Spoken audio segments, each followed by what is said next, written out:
L'astrologie de 2026 est complètement folle, donc parlons-en et préparons-nous ensemble. C'est une année où toute ta vie peut changer, tout va se déplacer, tout va se réaligner. Pourquoi? Parce qu'on termine un cycle de 9 ans, un cycle de clôture, de transformation, de mue, l'énergie du serpent. Et on entre dans une année numéro 1 en numérologie, qui représente donc les nouveaux départs, l'élan, le mouvement direct et l'énergie fraîche. Et l'astrologie soutient tout ça de manière incroyable. Beaucoup de planètes vont entrer dans de nouveaux signes et c'est une année de renouveau énergétique total. Il y a énormément de grandes tendances astrologiques en 2026, donc je vais toutes les passer en revue et les expliquer un petit peu pour que tu puisses t'y préparer. 2026 est une année avec énormément d'énergie de feu et ça correspond parfaitement à l'année du cheval de feu en astrologie chinoise. Donc tout sera lié à la passion, à l'élan, à l'aventure, à la motivation et surtout à suivre cette petite voie intérieure. Tu sais, cette intuition qui s'allume en toi et que tu vas enfin décider de suivre sans douter.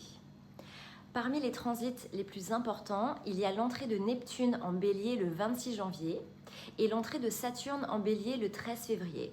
Alors ça, ce sont des transits générationnels majeurs. On parle d'un vrai changement de ligne temporelle collective.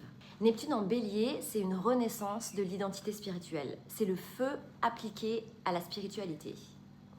Saturne en Bélier, c'est la discipline autour de l'identité, l'incarnation du soi que tu as évité en 2025.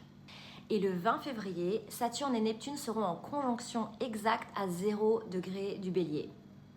0 degré, c'est une énergie totalement neuve. C'est comme si on te donnait un cahier vierge et un stylo et que tu pouvais réécrire la suite de ton histoire. Uranus entre en Gémeaux le 15 avril. Ça, c'est un énorme changement collectif lié aux réseaux sociaux, à l'intelligence artificielle et à la technologie. Donc attends-toi à beaucoup de transformations dans ces domaines. Chiron entre en Taureau le 19 juin. Et ensuite, on a Jupiter qui va entrer en Lion après avoir quitté le Cancer. Jupiter en Lion, ce sera l'expansion à travers l'expression de soi, la visibilité, la créativité et l'audace. C'est un moment très fort pour avancer et pour reprendre sa place. On a aussi les nœuds lunaires qui quittent enfin l'axe Vierge-Poisson pour entrer dans l'axe Lion-Verseau.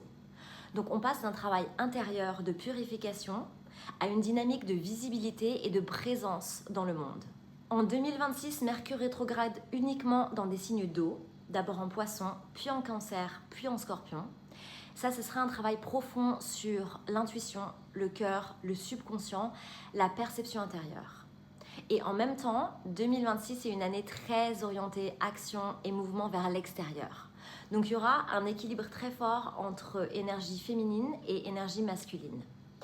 Il n'y aura pas de ralentissement en 2026.